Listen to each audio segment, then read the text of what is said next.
这个红衣女人点燃嘴里的一串鞭炮，扔在博物馆的门口，噼里啪啦的响声很快吸引了门口的手。女人则骑着自行车潇洒地进入了博物馆，但她不是来偷东西的，而是脱掉外套直接来到修复室。修复师见到她就跟见了瘟神一样，但却抵挡不住女人强烈的攻势，搞得修复师春心荡漾。然后女人向修复师借走了一幅名画，还有一副赝品。最后女人乔装打扮，拿着2幅画联系了一位富商买家雷克。经过专家的鉴定，的确是一幅真画。接着雷克便拿出事先说好的80万准备交易，但女人却坐地起价，没有100万坚决不卖。说着就把画又装到了箱子里面。雷克也是人狠话不多，直接掏枪威胁女人。女人假装害怕，只能妥协。只见他小手一转，此时的箱子已翻到了另一面，接着拿出赝品，最终完成交易。女孩名叫丽莎，她用这个方法已经骗了好几个亿了。最后拿着真画和钱赶紧开溜。看着买来的名画，雷克爱不释手，又是摸又是闻的，没想到鼻子上却沾上了还没有干透的颜料。雷克瞬间暴怒，马上联系到杀手界的天花板，势必要让丽莎血染半边天。麦克是全美第1的顶级杀手，杀人无数，从来没有失过手，执行任务的时候也是干净利落，就算是一只鸟他也不会放过。接到雷克的任务后，跟随丽莎来到一处热闹的集市，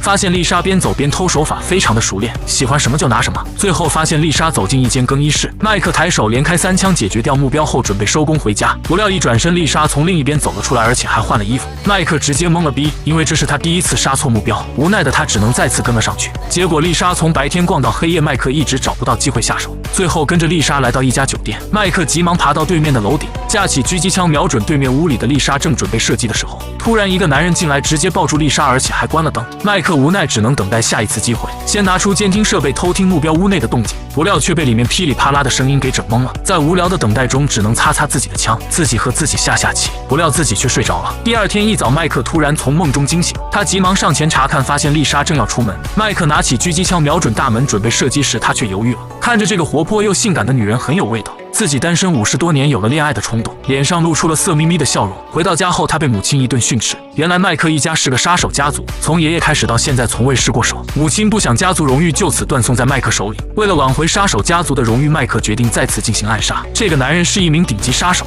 此次的目标就是刺杀这个漂亮的女人。就在他准备开枪时，却看到另一位杀手也来刺杀女人。麦克见状，居然还有人敢抢生意，直接开枪将杀手击毙。一名洗车的黄毛吓得赶紧躲进车底，麦克一脚踢开手枪，接着快速上前对着杀手再补一枪。等上了车，他才反应过来自己的任务。麦克准备再次开枪射击，没想到车后雷克的保镖却突然出现，随后让2人下车，站在另一边准备痛下杀手。随着一声枪响，丽莎直接倒地不起。等麦克再回头时，却看见洗车的黄毛把保镖已经打倒在地，而丽莎只是吓晕了过去。接着黄毛把枪交给麦克，麦克直接敲晕保镖，丽莎这时也醒了过来。最后3人开车离开了停车场，随后3人躲进了一家高档酒店。然而他们不知道的是，追杀他们的雷克恰好也住在这家酒店。等保镖回来后，他一眼就看见了黄毛的鞋子。此时的麦克和丽莎正在楼下用餐，而房间只剩下黄毛一个在泡澡。保镖进入房间，偷偷打开卫生间的门，一把将黄毛按进了水里。很显然他小看了黄毛的视力，3秒钟不到，黄毛就抢过了他的手枪，直接一枪打掉了他的耳朵。随后黄毛迅速逃出去，通知了丽莎和麦克。最后3人无奈只能仓皇而逃，保镖也拿着自己的耳朵找到了雷克，将一切都告诉了他。紧接着2人开车对丽莎3人火速追赶，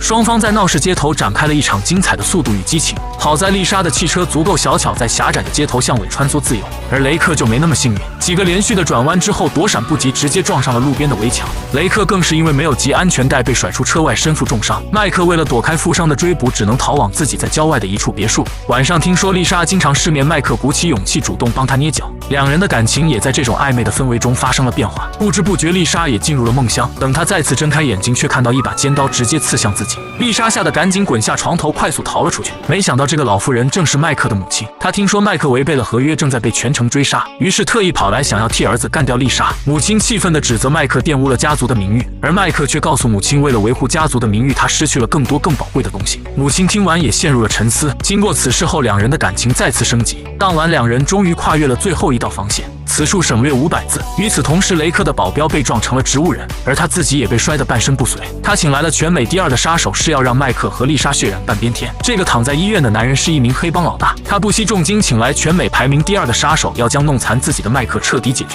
而作为排名第1的麦克，正在和丽莎悠闲地吃着夜宵。第2天，丽莎在收拾屋子的时候，无意间发现麦克暗杀的新闻报道，还有一把80年前的古董手枪，并且还在刺杀的目标里面发现了自己的照片。他瞬间醒悟过来，自己也是麦克的刺杀目标。掉，回到屋里收拾完行李后，带着麦克的古董枪逃离了这里。接着他来到之前画假画朋友的家里，准备借宿，但却来晚了一步。原来是杀手顺藤摸瓜找到了丽莎的朋友，将其解决。面对二人的酷刑相逼，丽莎只能说出了麦克的地址。随后二人便押着丽莎来到了麦克的面前。再一次看到丽莎的麦克，两人会心一笑，从此所有恩怨已化为乌有。但杀手非要玩点刺激的，让麦克继续完成任务，亲手干掉丽莎。就在他准备扣动扳机时，突然一声枪响，助理却被一枪放倒。原来是麦克的母亲及时赶到，杀手见状只好举手投降。可就在麦克和母亲谈话之际，杀手身上居然还藏有一把手枪对准了他们。但麦克一眼就认出了正是被丽莎拿走的古董手枪。他奉劝杀手最好不要开枪，但这个家伙就是不听，直接扣动了扳机。